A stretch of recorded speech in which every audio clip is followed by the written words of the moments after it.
정의당 당원 여러분, 안녕하십니까? 오늘 여러분과 함께 연동형 비례대표제를 단 10분 만에 완전하게 이해하는 시간을 갖도록 하겠습니다. 연동형 비례대표제는 한국 정치의 오랜 과제였습니다. 김대중, 노무현 전 대통령도 주장했던 일이고, 최근인 2015년 2월에는 중앙선거관리위원회도 연동형 비례대표제로 선거법을 개정할 것을 국회에 권고했습니다. 또한 문재인 대통령 후보의 공약이기도 했고요. 올 10월 달에는 문희상 국회의장이 이번 국회에서 반드시 선거법을 개정해서 민의가 반영되는 선거제도를 하자고 주장했습니다. 국민 여론도 연동형 비례대표제에 대해서 적극 찬성하고 있습니다. 표를 보시면 리얼미터나 갤럽의 여론조사가 그것을 보여주고 있습니다. 이렇게 많은 사람들이 찬성하고 있음에도 불구하고 요즘 분위기가 좀 이상합니다. 그렇게 주장했던 민주당이 발을 빼고 있고, 덩달아 한나라당도 이렇게 줄줄이 반대 의견을 쏟아내고 있습니다. 물론 요즘 약간 수용한 듯한 태도를 보이고는 있습니다. 근데 도대체 왜 이러는 걸까요? 그것은 오랜 기간 동안 기득권을 유지해오던 거대 정당의 당리당략 때문입니다. 그러면 우린 진짜 여기서 연동형 비례대표제가 도대체 뭐길래 이렇게 반대하는 것일까요? 한번 알아보겠습니다. 전체 의석을 100석으로 하고 지역구를 70석으로 하고 비례를 30석으로 하는 경우를 가정해서 얘기해 보겠습니다. 이 경우 A정당은 36%를 득표했습니다. 따라서 연동형 비례대표제에 의하면 36석을 배정해야 되는데 이미 지역구에서 38석을 얻었기 때문에 추가로 비례대표를 배정하지 않습니다.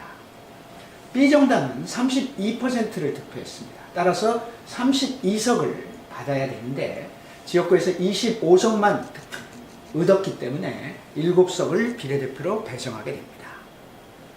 가장 소수정당이라고 보여지는 D정당은 지역구에서 한 석이지만 8%를 정당 지지율로 득표했기 때문에 8석을 배정해야 하는데 지역에서 한 석을 얻었기 때문에 7석을 배정하게 됩니다. 이렇게 전체 민심에 따라서 전체 의석을 배정하는 것, 이것이 바로 연동형 비례대표제입니다. 그러면 좀 더 자세히 알아보기 위해서 2016년 총선 결과를 살펴보도록 하겠습니다.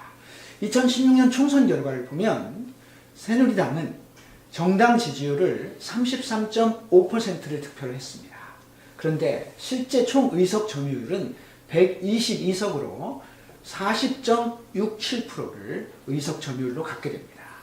민주당의 경우는 정당 지지율이 25.5%입니다만 실제로 의석 점유율은 총 의석을 123석 가짐으로써 41%가 됐습니다. 정의당의 경우는 어떻습니까? 지역에서 2석을 얻었고 정당 지지율은 7.23%입니다. 원래 총 300석을 기준으로 연동형으로 적용했다고 하면 22석을 가져야 되는데 병립형 선거제도이기 때문에 4석만 비례대표로 배정이 돼서 총 6석, 의석 점유율은 2%에 불과합니다. 총선 결과를 보면 거대 정당이 선거제도를 이용해서 얼만큼 한국 정치를 지배하고 있는지를 여실히 보여주고 있다 하겠습니다. 그러면 이제 우리 선거제도가 얼마나 불합리한지 가장 비슷한 선거제도를 채택하고 있는 독일과 일본을 비교해서 한번 알아보겠습니다. 독일의 경우는 연동형 비례대표제를 선택하고 있습니다. 비례의원과 지역구의 비율이 1대1입니다. 그래서 독일 같은 경우에 집권당인 기민연이 지역구에서는 185석을 받더라도 비례로는 불과 15석밖에 받지 않습니다. 그런데 좌파당이나 녹색당처럼 진보정당의 경우는 지역구에서 각각 5석과 1석을 받았습니다만 비례의원을 64석과 66석을 받게 됩니다. 일본의 경우는 권역별 병립형 비례대표제를 채택하고 있는데요. 권역별 병립형 비례대표제이긴 하지만 비례의원의 비율이 37.8%입니다. 우리가 불과 16%인 것을 감안하면 2배 이상을 배정하고 있는 것으로 보시면 될 것 같습니다. 그래서 일본 같은 경우에는 자민당이 219석을 갖지만 비례의원으로서는 77석을 갖게 됩니다. 그런데 여기도 역시 진보정당을 보면 공산당이나 사민당 같이 지역구에서 빵석 그리고 한 석을 얻고 있지만 비례로 9석과 6석을 받고 있습니다. 독일만은 못한 것을 확실히 알 수 있습니다만 그래도 우리나라보다는 나은 제도라는 것을 확인할 수 있습니다. 자, 이제 구체적으로 우리 선거가 얼마나 문제가 많은지를 지난 지방선거 결과를 놓고 한번 보도록 하겠습니다. 이것은 지난 2018년 서울특별시의 광역의원 선거 결과입니다. 더불어민주당은 정당 지지율로 50.9%를 받았습니다만 실제로 의석은 102석에 92.7%의 의석 점유율을 갖고 있습니다.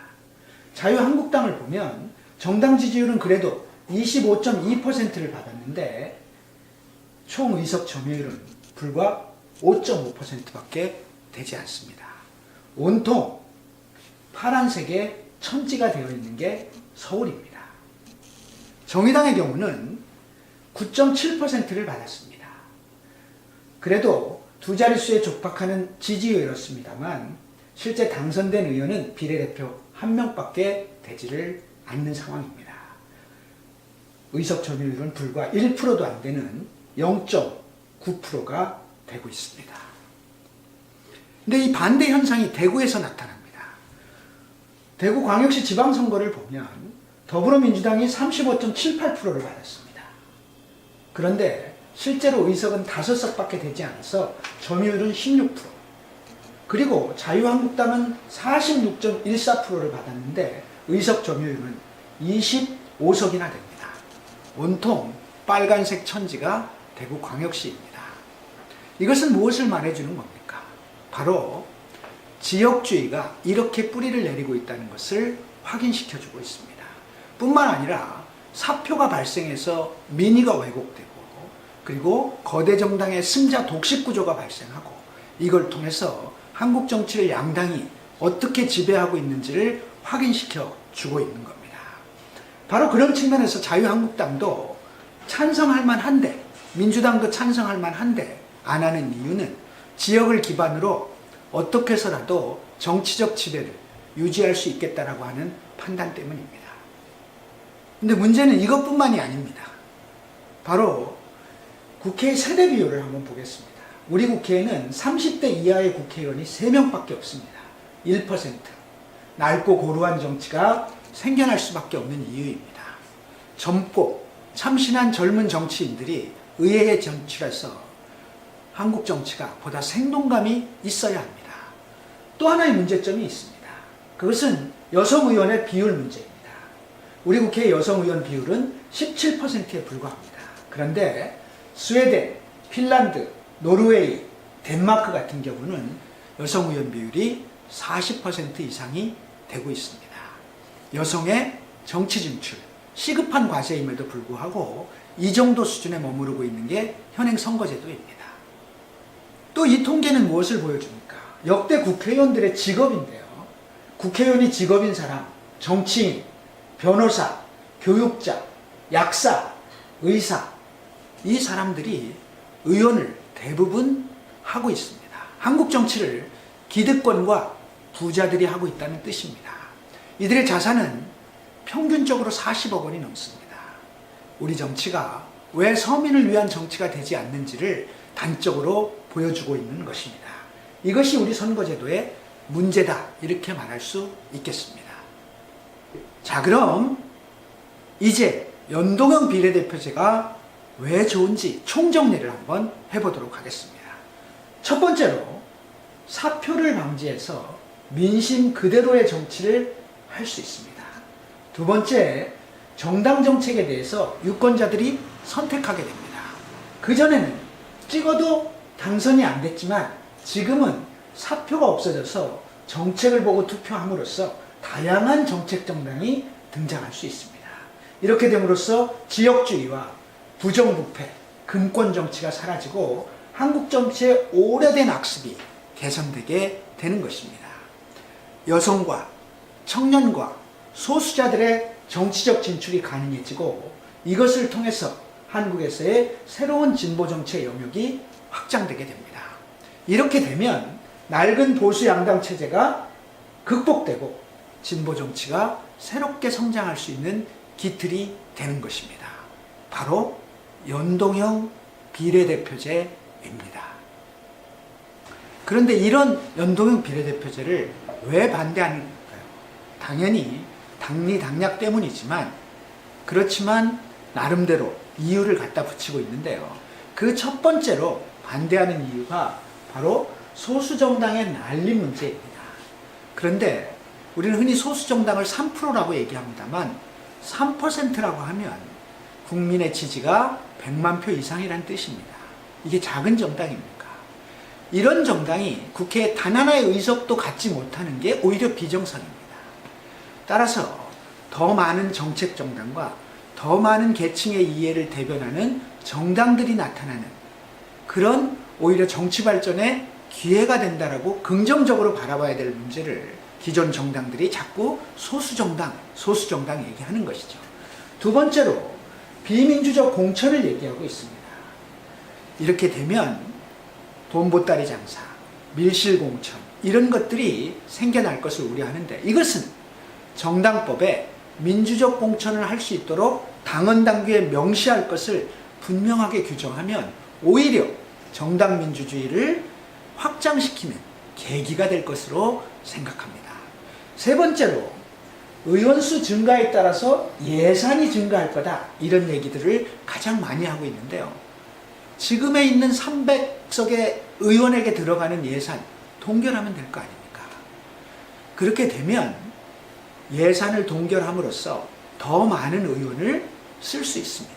국민의 심부름꾼이 더 많아지고 민의를 대변하는 제대로 된 의원 수가 더 증가하는 것이죠. 그렇게 긍정적인 생각을 가지고 우리가 의원수 증가에 대한 문제를 적극적으로 설득해 나갔으면 좋겠습니다. 자, 그럼 이제 우리는 무엇을 해야 할까요? 지난 10월 달에 정치개혁특별위원회가 발족했습니다. 우리 당의 심상정 의원이 정개특위의 위원장이십니다. 그런데 이 위원회의 활동 시한이 바로 올해 12월 31일까지입니다. 시간이 없습니다. 우리 정의당 당원 여러분들이 열정을 다해서 연동형 비례대표제가 12월 30일 내에 반드시 개정될 수 있도록 적극적으로 실천하고 행동해야 할 때입니다. 그래서 우리가 해야 할 일이 무엇인지 한번 보도록 하겠습니다. 첫째, 지역이별로 우리가 거리 선전전을 마구마구 해야 됩니다. 시민들에게 많은 것을 알려내고 그 필요성을 설명하고 SNS로 널리 알려냅시다. 당원 총력전에 나서서 언론을 기고하고 대중 강연도 하고 토크쇼도 하면서 다양한 행사를 통해서 이 연동형 비례대표제가 국민 모두가 찬성할 수 있도록 적극적으로 알려냅시다. 무엇보다도 12월 15일 여의도에서 있는 정치개혁 전국 집중행동의 날 모두 참여합시다. 그 자리에 가서 우리가 한국 정치를 바꾸고 그리고 민의를 정확하게 반영할 수 있는 연동형 비례대표제를 만들자라고 하는 구호를 힘차게 외치는 그런 장으로 만듭시다. 거기서 우리 정의당의 힘을 보여줬으면 좋겠습니다. 이 마지막 사진은 여러분들이 기억을 하셔야 될 사진입니다. 2004년 민주노동당이 10석의 국회의원을 받고 국회 개원 첫날 등원하는 장면입니다. 이때 진보정당, 진보정치는 꿈을 가졌습니다. 한국 정치를 바꾸고 진보정치를 꽃피우겠다는 그 꿈을 가졌습니다. 노회찬 의원의 꿈 우리는 기억합니다. 내가 국회의원을 하지 못하더라도 연동형 비례대표제가 돼서 한국 정치를 바꾸겠다면 여한이 없겠다라고 하는 그 꿈. 당원 동지 여러분, 함께 이 꿈을 실현해 나갑시다. 12월 15일 정치개혁 전국 집중행동의 날 그날 여의도에서 여러분을 만나겠습니다. 고맙습니다.